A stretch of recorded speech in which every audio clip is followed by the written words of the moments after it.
Scotty. I know it's been a while. Welcome to 2022. Yes, we're already third week into it, right? Or am I wrong? I That's think you're that's right. I think that just is telling that we're barely into it, and I feel like I'm already like 6 months in. It's just been cruising by. I Don't know if that's a know. good thing or a bad thing, but It is. It just is these days. Well, I hope you had a nice break, nice holiday season, some nice yes, trips, yes, all the things. And yeah. let's see. I know now I'm sharing my own personal health information here. I'm not gonna share yours, but I currently have COVID. So, obviously if I'm not my best today, that's why. There would be no other reason. But in all reality, kind of wild. It's obviously pretty rampant. You don't Yeah, you don't have to share HIPAA, if you come don't want to. on. Yeah, that you got that out of the way a while ago, right? All right. Yeah. So yeah, that's the latest in my life right now. But all things considered, it hasn't been fun, but it's been manageable, and I think I'm on the tail end of it, which is great. That's good. So all right, per usual, we're obviously live on LinkedIn. We're also live on YouTube. Anybody who's watching us right now on LinkedIn who'd prefer to watch us on YouTube, you can go ahead and head over there. I don't know why you would, but you could.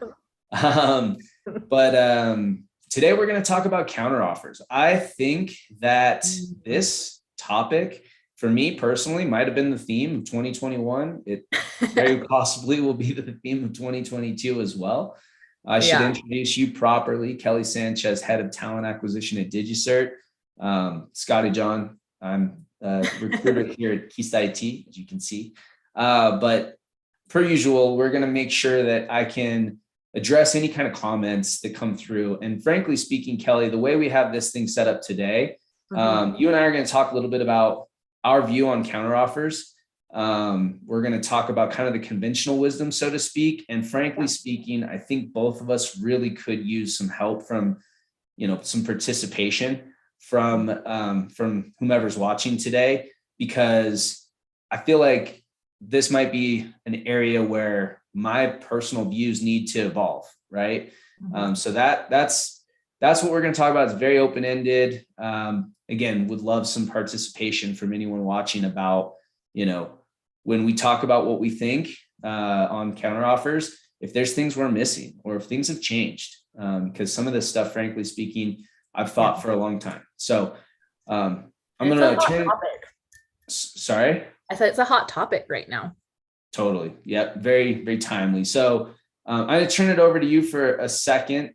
Just like I said, got to go as I try to manage the host duty as well as the technology aspect of this, and to go find the right screen to make sure I can get to comments. Please like and share, and also comment with questions, or again, just comments on things Kelly and I might be missing as it relates to counteroffers. I'll put myself on mute and be right back. Awesome. So hi, everyone. I'm Kelly. And usually when we start these, I have a question that me and Scotty will answer, kind of a get to know you or weird questions. It's just a question. Anyways, I forgot my card. So I just, used Google today to help us with a question. And the one that we're going to talk about today is, what's the weirdest thing you've eaten? So for me, I would say I had a bite. I didn't really eat it. So my background, I am Peruvian. So South America, not Latin America. I don't know why I was going to say that.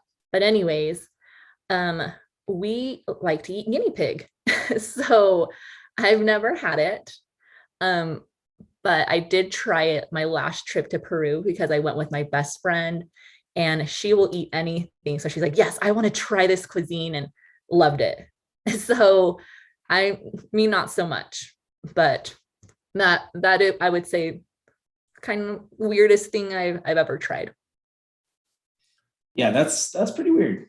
But Peruvians love it. It's culture though. That's their thing. So I should love it, but I don't. Yeah, totally fair. And to your point, I'm pretty sure, speaking of Google, this is something that would probably need to be Googled to confirm. I'm pretty sure this is a way more common thing. The weirdest thing I've ever eaten, it was in 2009. And it was before people were talking about jackfruit, right? Jackfruit is apparently like this, very healthy thing, right? Mhm. But if I'm right, and I think I am, the name of the fruit in its native form is durian. And I think that when people prepare it, they have to do something like probably marinate it for, maybe hours or days. Because if you open a jackfruit, like a raw, fresh jackfruit or durian, it smells like a rotting animal. It is the most disgusting thing that I've ever smelled. And I did eat it because it was the novelty. And we were like being, hey, this is a thing we You're right. do.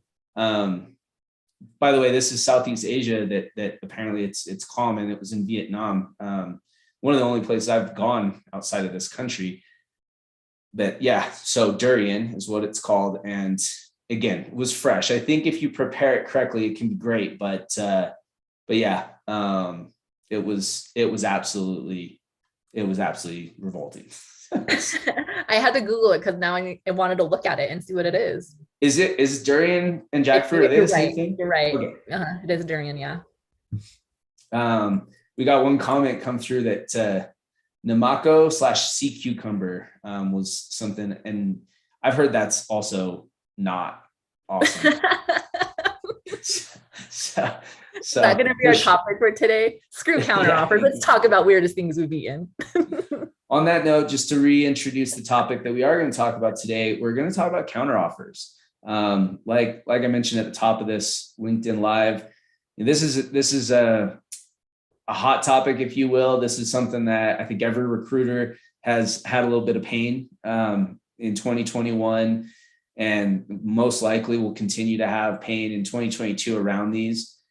We also have to mention and address just the obvious kind of, the elephant in the room, so to speak, that we're biased, right? Typically, if a counteroffer is coming, it's coming against the offer that we are extending to a candidate, right?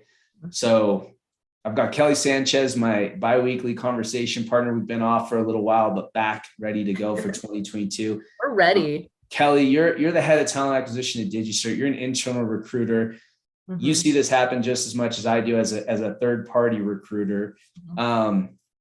Let's just start with our initial kind of thoughts and or what we think the conventional wisdom is on this particular topic. And then again, I'd really love to hear from anybody who's watching that doesn't happen to be a recruiter.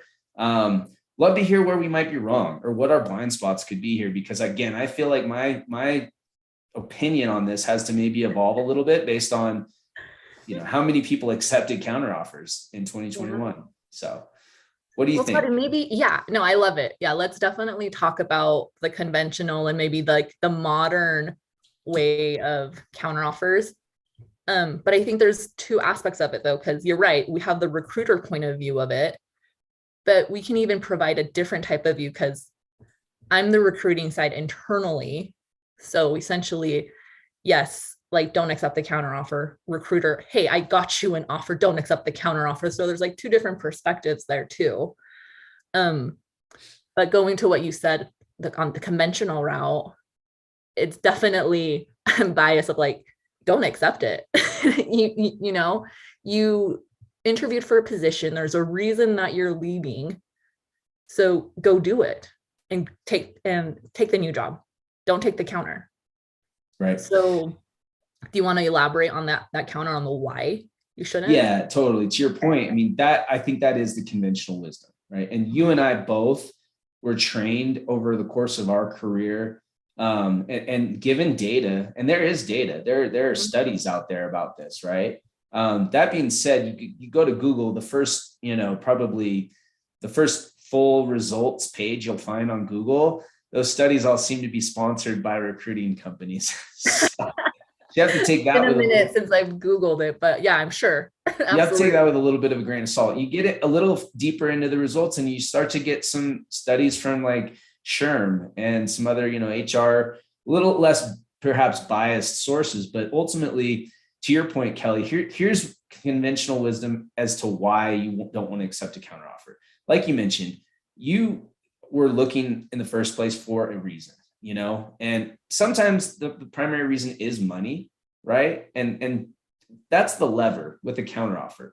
Typically, Yeah. it's, hey, we'll just match whatever you just got, or we'll pay you more because we can't have you leave, right? Well, here's kind of the potential downside. And again, what we've always thought of as the conventional wisdom is, number one, that's a temporary fix for the company. If they had the budget to pay you that in the first place, they probably should have been paying you that in the first place, right? So it may not be sustainable for them. It may be like a quick fix. Oh man, we got to keep this person because we can't lose them based on the initiatives that they're working on, or whatever else it might be. The other aspect of it is, like you mentioned, you were looking for a reason. So generally speaking, if you look at some of the less biased studies, it's like 60% of people who accept a counteroffer 6 months later have left. And then that percentage goes up. I can't recall exactly what it is. I should have probably better prepared with those data. But that goes up at the 12-month mark. So in other words, the result still ends up being the same. People who accept a counteroffer, it's usually a temporary fix both for their company as well as for them. Some of the other things that are more subjective and maybe harder to measure is now your company and your leader are going to kind of question you, So if you're thinking like, okay, I'm going to accept this counter because it's easy to stay where I am, or I really like what I'm doing, I just wanted to be paid more, you're very likely going to be limiting yourself in the future. Any kind of promotion or any thought to like this person growing, there's always going to be a question in the mind of the person who had to counter you to keep you there on whether or not, you should be the person to get that promotion because, oh, are they that loyal? Are they, I had to counter them to keep them here. Now, again, we're talking about conventional wisdom. We're talking about what we've always thought. And I'm curious if this is starting to change because, like I said, I saw more counteroffers accepted in 2021 than I saw really in any year prior in my career. We kind of understand why that is. We talked a lot about the market in this, on these lives, but 85% leave within 6 months of accepting a counteroffer. That's a number that, Got it. yeah. And again, I've seen, so let's just say anywhere from 85 to 60%, because I've seen the numbers all over the place. The 60% But still, came that's from over 50%. no matter what you're talking about here. Right. So anyway, those are the reasons why we talk about, and believe that you should not accept a counter. Now, we talked about it at the beginning of the call. We are biased. Yeah. Like we don't want you to stay where you are because we just worked hard to get you a job either with our client or Kelly, you're doing that directly with DigiSer. So what are we maybe missing here? I think, we haven't had anybody come through and point out where we're wrong yet. I would still absolutely invite people to do that. But what might we be missing, Kelly? Yeah. Well, from the example that you just shared, you mentioned, okay, you were looking for a reason. Now, how many of us say that we're not looking, but we're open. We're open for the right opportunity. So we are passively always looking and at least open to hear what else is out there. So I think that's a major shift, that you're looking for a reason. It's not necessarily now that I'm looking for a reason. You're getting recruited. You're getting someone's reaching out to you first. You weren't necessarily unhappy or anything. You're more just, they're piquing your curiosity to see what else is out there. And then, they make a great offer and you're like, wow, that is great. It could be money, it could be better benefits or whatever it is. But now you're having to put yourself in that decision factor of like, ooh, okay. So you kind of opened up a little bit Pandora's box. Is it good? Is it bad? No, but we'll see what happens at the end. I can't tell you how many friends that weren't looking and they're like, yeah. So kudos to recruiters because they're doing their job. But at the same time, now you're leaving a hard decision for that individual. But it could be an amazing opportunity for them too. Yeah, you're making a really good point, and something that I think hiring managers, if they're not already aware, should be aware of. Mm-hmm. Whether it's your internal recruiting team or an external recruiting partner, whomever it is you've decided to partner with on finding somebody, you have to know that right now, today in this market, we are approaching other people proactively. Mm-hmm. I don't post jobs. People aren't applying to a posting. I go out and I proactively contact people. And I think a lot of, internal recruiters, when you have the time, you do the same thing, right? You're proactively reaching out to people. Maybe it's, you guys are leveraging your referral base a little more, whatever it might be. But Yeah. to your point, Kelly, we're reaching out to people. So Mm-hmm. I reach out to somebody, they're like, all right, sure, I'll listen. Yeah. They may never really have any intention of leaving because they told you right up front, they told me like, listen, I'm pretty happy where I am, but for the right opportunity, I'll consider a move. Well, if the right opportunity, for them really is, I'll leverage this to get paid more. I kind of, maybe that's the mentality. And the reality is that, again, given the market conditions that we're seeing today, talent or candidates, if you will, they have the leverage, right? It's a candidate's market right now. They are the ones who they're being reached out to by me and you. They're like, sure, whatever, I'll listen. And then at the end, if they're like, wow, that's a 30% increase from what I'm making today, I'm going to take that back to my company and see if, maybe they'll match. I mean, maybe that's one answer for what's happening here, right? Yeah.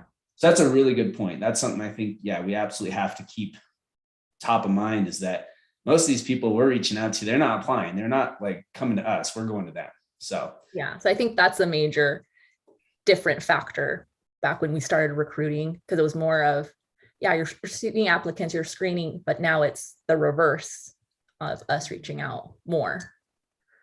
And to your point, like perhaps the person, the manager of the individual who's giving their notice and saying, listen, got this opportunity, it's just too good to pass up, I've got to go. Maybe they're like thinking to themselves, hey, we get it. Like, you got reached out to, you're really good. We don't want to lose you. And maybe there won't be, bad blood, so to speak. So I'll be curious to see if those numbers that we talked about, that 85 to 60% of people who accept a counter are gone within 6 months. I'll be curious to see if that number starts to change in this market, because that will be obviously pretty telling.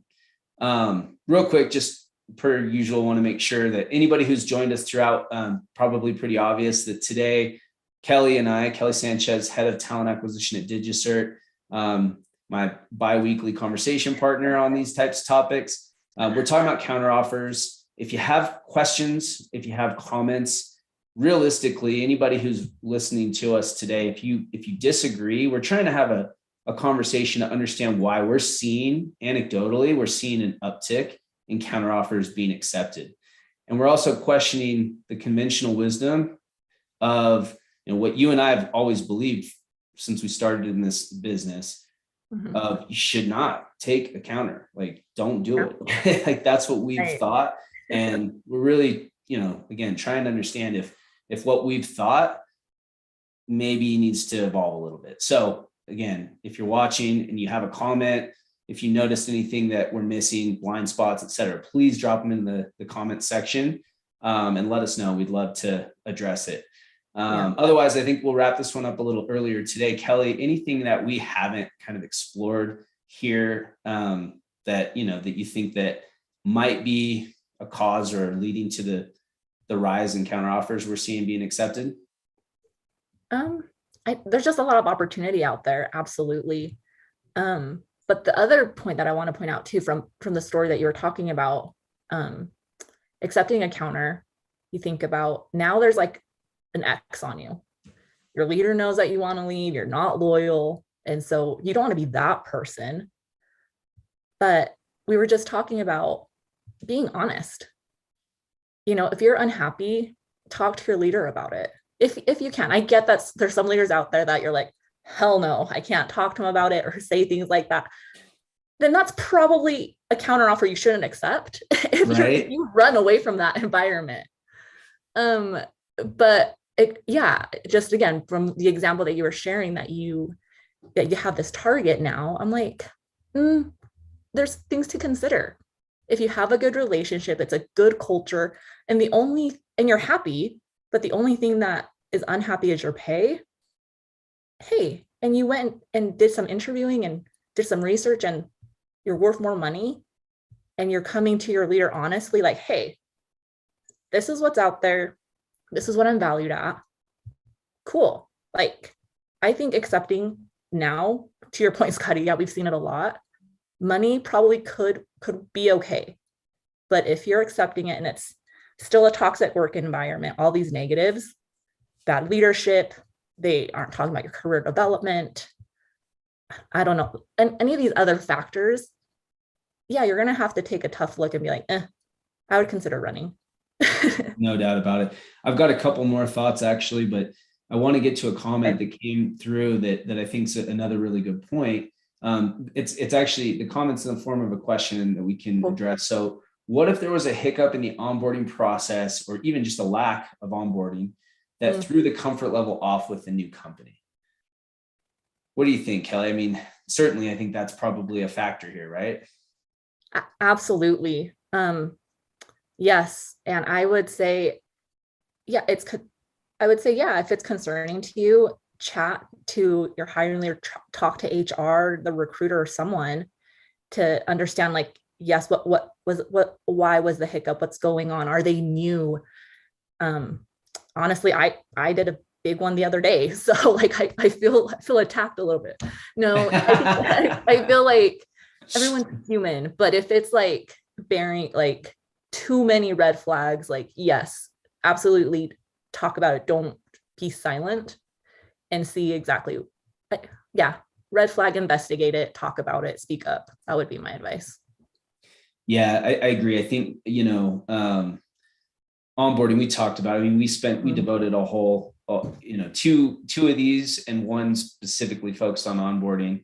We talked about onboarding and retention, and then we realized we need to split those into two topics because they're just so big. But yeah, I think, that could absolutely, you have to have your processes super tight right now to get people in the door. And if it's not, any reason that they might have to leverage the offer that they've got from you, and get a counter from their current company, that's a risk point for you. So you have to be aware, and you have to have your processes as tight as you can.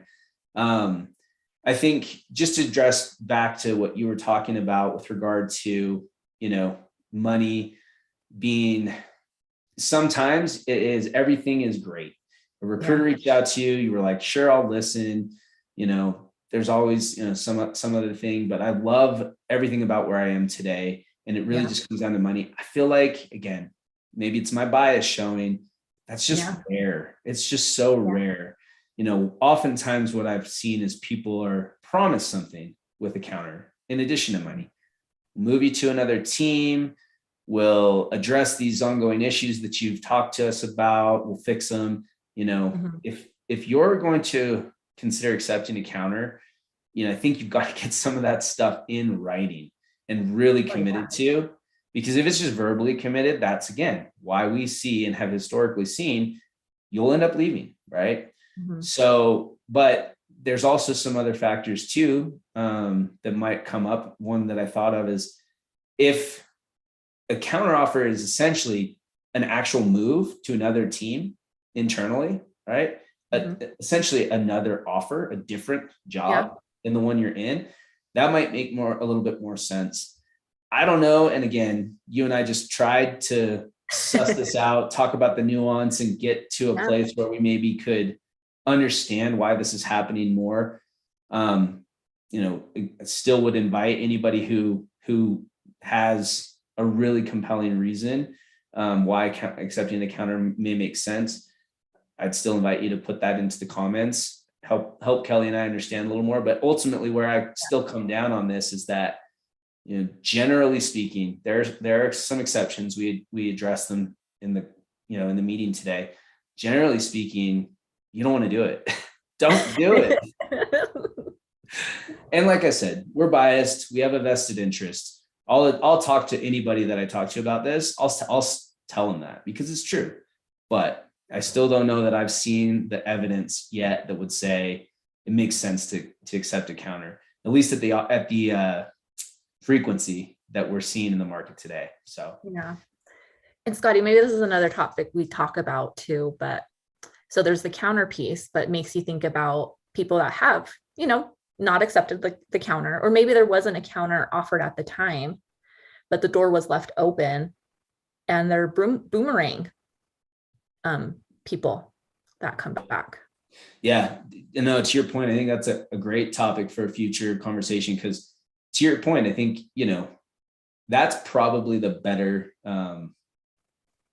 again. Shh, don't give all your secrets out about the boomerangs.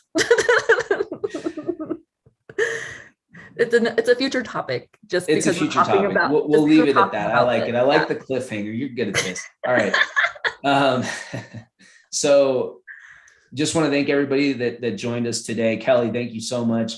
Like I mentioned a couple of times here, Kelly Sanchez, head of talent acquisition at DigiCert. We'll be back in 2 weeks, potentially talking about boomerang candidates, potentially talking about something else. If you have suggestions for topics that you'd like to see a couple of experienced recruiters discuss, please let us know. If you have comments about counter offers that you didn't necessarily want to put out there in the live here today, please send them to us. We do want to understand. We're seeing this happening more in the market. Like we talked about, I still land on the side of, generally speaking, I don't think you should accept a counter offer if made, but let me know if I'm wrong and let me know how. I'd love to hear that. But yeah, anything else, Kelly, to wrap it up before we say goodbye? No, I echo exactly what you're saying. I feel like this is a big topic and we just scratched the surface again. But if there's any more specifics that you guys want us to address around it, absolutely. Or we can have more dialogue around it. Again, we want to know what's the new things that you guys are seeing around counter offers, both from company side, recruiting side, candidate side. So yeah, share I'd the love to knowledge. hear. Sorry, go ahead. Sorry to I was gonna say, interrupt. no, share the knowledge, share your experience. Indeed. I'd love to hear from people who have accepted counters 5 years ago and have now, progressed and it worked out, right? Because again, though that might be anecdotal, we want to understand kind of what the upside might be, and help ourselves to like we talked about at the very top of the call, just evolve in how we think about these things. So awesome. Kelly, thank you so much. It's always a pleasure. I'll see you in a couple of weeks. And thanks so much, everybody, for joining us today. Sweet. Bye.